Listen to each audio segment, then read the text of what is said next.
Hello and welcome to the latest edition of Coach's Corner. This one is going to be really special in that this is a topic that no one has asked us to do a Coach's Corner on, but everybody's talking about, right? Oh, huge. And that absolutely huge. That is, and I'll give credit to a person that really, in talking with her, gave me the idea to have us do this. Krista Wagner of Furman in Tampa. She roughly said that it's the current climate of inventory issues that pretty much everybody's dealing with right now. So we thought we'd jump in and just offer our suggestions, but we want participation from you guys. Whether you're watching this on the truck stop or on YouTube or anywhere else, leave a comment or send us an email if you want to keep your tips private.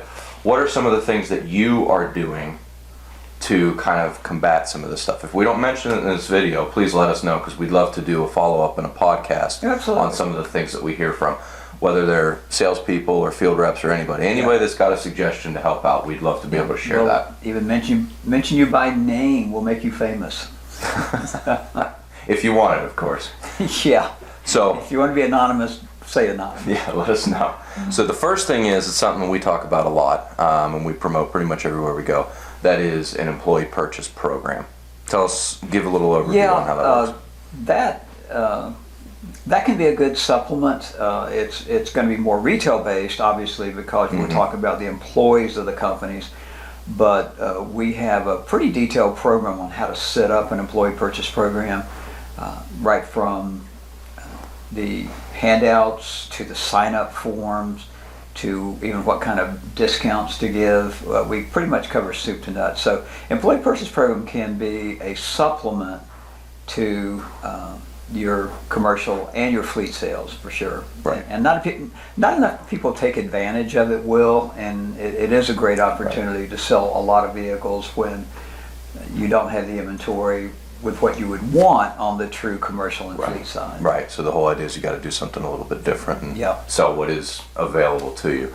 So the second thing we want to touch on, and this is actually something that apparently was, I don't want to say frowned upon, but not really well used, and now a lot of people are starting to turn to that, is selling service, which has always been part of it, but now you're hearing more and more dealerships actually give commissions to the commercial salespeople that are bringing in those accounts, because they're far more significant than just your usual retail customer, right? Oh, absolutely. And I'm on sales calls a lot with the dealerships that we work with under our 6-month and 1-year contracts. We've been out with so many dealerships. And one of the things I like to do on a sales call, Will, is bring up service, because a lot of the companies we're going to be calling on are used to dealing with dealerships that commercial is an afterthought. It's not primary. So if you're bringing a work vehicle into service, you might be put in line behind the soccer mom, the teenager driving a car, the retired individual. You might have to wait forever, or have 2 drivers go to drop it off and pick it up. And they don't understand the value of service. And so we can introduce that as a great selling point and dramatically increase our service dollars by having a plan on the service side. That's why I think it's so important for salespeople to ask the service-based questions. And we do it in our guide to the first call sales form. We have a form that really includes service-based questions.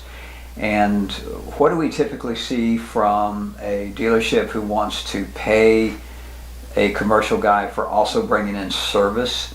There are 2 ways to do it that we recommend. One is you can have a flat fee for every new account you bring in based on the number of trucks. If it's 10 or less, it might be a $150 flat fee. If it's 11 to 15, it might be $200. 16 to 20, and it goes up from there. So that's a short-term reward for the salesperson. The other way to do it, which is a little bit more difficult, is to actually, every time a vehicle comes in for service, we give them a small spiff. Usually it's $20 to $25. But the first one seems to work the best, and it keeps them active and trying to bring new accounts on a constant basis. Exactly. And those service accounts eventually will lead to sales, because we know there's over an 80% possibility that if we get someone who hasn't been using our service department and hasn't bought from us, if we can get them in the door and start using us for service, we've got well over an 80% probability of selling them their next truck. Goes back to know, like, and trust that you talk about all the time. Absolutely. Yeah. Absolutely. One of the field reps that's a good friend of ours, Rod Belcher from Nissan, emailed us after the producing manager video that we did, Right. which was very well received, so thank you guys for that, about using service. That kind of tipped us off to using it for this particular video, and how service can be even more profitable than the vehicle sale itself, Oh, yeah. because of everything that goes on top of Right. a commercial vehicle. So that's something that a lot of people are looking into to supplement those various increases that are needed. So, third point, this is obviously one of our favorites. This is using your partners in the industry to help you out, whether that is Work Truck Solutions in the dealer trade network, Commercial Truck Trader and being able to find the vehicle that you need all over the place, or using bailment pools from upfitters like Knapheide, for instance. You want to touch on those three? Yeah, the bailment pools are getting a little bit thin over Mhm. what they used to be because of the same 'Cause, yeah, situation. same situation, right. They do have the availability. It's at least worth the call. Oh, absolutely. And if you're loyal to them, if I'm going to use, whether it's Redding or Knapheide or whomever, Royal Truck Body in California, if I'm going to use their services, they're more likely to help me out. So you've got to be loyal to a couple of upfitters. We like really not dealing with everybody necessarily, but one or two we can give most of our business to. Mhm. And then we earn that right to get help on those work trucks. The another aspect of that is, and you mentioned it, Work Truck Solutions and Commercial Truck Trader are two of our favorite software tools Yes. in the industry. It gets tougher to trade when nobody has it, but if you've built a relationship and you've been what I call an equal partner in the relationship, i.e., you have given them inventory as well as them giving you inventory, and you built relationships, there's that word again. Right. You built a solid relationship with them, they're much more likely to trade with you if you have a need for something. And we like both of those tools. Commercial Truck Trader for actually for a lot of things, but particularly for more what we'll term exotic type of fits. I'm glad you used that word, yeah. Yeah, crane could be a service body with a crane on it, which is a combination that The that big we red see truck out with the there. dump body. Yeah. Yeah. So that really helps. And then on the Work Truck Solutions side, something that we suggest, and I know that the success coaches at Work Truck Solutions teach this, we suggest that you go out into the marketplace based on what you have and what you've got on Work Truck Solutions and what's available on Work Truck Mhm. Solutions, and that you target those companies that drive those kinds of vehicles. We'll get more into that in just a minute. Yeah, I like that. We were talking kind of off camera beforehand a little bit about small commercial. You mentioned that too, just because it does come into play at least a little bit. A lot of things can fall under the commercial realm. If the vehicle is particularly in the name of a business, that's critical.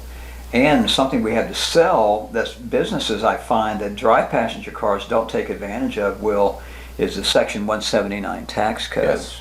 So You based don't on just have to push that in the fall and the winter. You can do that now. yeah. And it's really not just based on would this vehicle typically be used for business, like an upfitted vehicle, but at least 51% of the time that vehicle is in use for business type use. Right. It's also a great time, if you haven't been in it, maybe to get into the municipal business, because we have, it's funny how many, and I'll cite JEA, the Jacksonville Electrical Authority. They have a lot of passenger cars. Sometimes the guys that go by and check meters are not driving trucks; they're Mhm. driving passenger Yep. cars. Yep.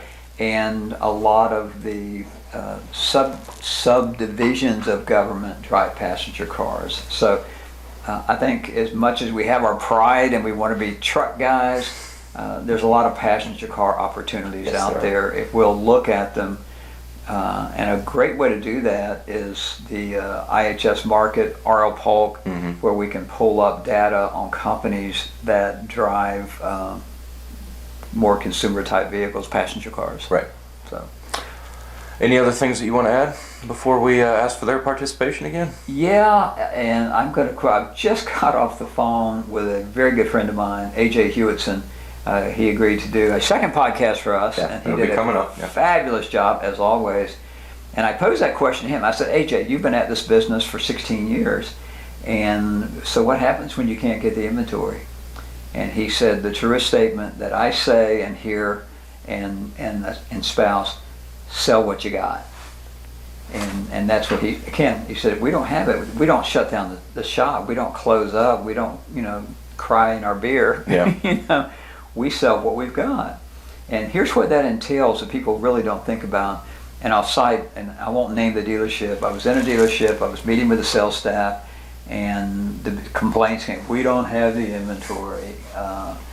Well, when I go into a dealership, before I walk in the door, I walk the lot, and I want to know what's out there. And this particular dealership had a lot of cargo vans. So when I got that from this one particular person, this is a good guy, a good friend, he said, well, we just don't have anything to sell. And I said, let me ask you a question. I said, and let's see who can answer this. Who drives vans? And I got up on the board. I said, help me, who drives vans? Florists drive vans, okay? Florists. Electrical contractors, electrical, plumbing. Some they didn't name, I did. Carpet cleaning companies have their vacuum clean material inside a van. Lab delivery services have small vans. Yeah. It goes on and on and on and on who drives vans. And I said, how many of you are targeting prospects that drive vans? And the room went silent. So Right. they're not doing it. And even so much as going to your best clients and saying, hey, who do you use for plumbing services? Who do you use for electrical contract service when you need electrical repairs? Go to your best clients and ask them about these kind of industries that do drive vans. I'm just using vans as an example. I'm not saying you do or don't have vans. But in this case, it was easy to target. So that afternoon, I said, we're going out the door. We're going to make some sales calls. And we did. And who did we call on? We called on two heating and air companies. We talked to a plumbing company. We called on people who drove vans. So think about this. As AJ Hewitson would say, sell what you got. Yeah. And I know that sounds simple, and you've heard it, and there's probably some eyes are going to roll. Here goes Ken. He's on a tangent again. But it works. Right. It truly works. You can cry in your beer if you want to, and you can complain and sit around and not sell anything and not be able to feed your family. Right. Or you can get up and make the best of your situation and what you've got. This too shall pass. Yes. Eventually. A lot of things are changing with the different manufacturers who have had some inventory issues. That's going to be coming to an end, but in 4 or 5 years it'll come back. Right. It just happens. It's unexpected things in the market, unexpected things with the manufacturing plants. But really good advice. Sell what you have. Think about it. We've got Belmont Pools, we've got Work Truck Solutions, we've got Commercial Truck Trader, we do have passenger cars. We have a lot of ways to get our name out and market. If I don't have something, I'm going to dramatically increase the marketing for what I do have, and it's going to be target marketing. I'm going to send specific. If I have vans, I'm sending flyers just to van owners. I'm taking those around. I'm picking up the phone and calling them. It requires a lot more work when you're in a situation that inventory is an issue, but you're not going to die over it if you've got a plan. Right. So. Yeah. So what we'd like to do, number one, is mention that on slow times like now, you should also consider doing some training. Just throwing that out there. But we would like to hear from you. What are some of the ways that you're combating this issue, whether you want to keep that public or private? Let us know. Feel free to comment on the YouTube channel, or we'll post this on Facebook too, or email us back when you get this in the truck stop, or just send us one.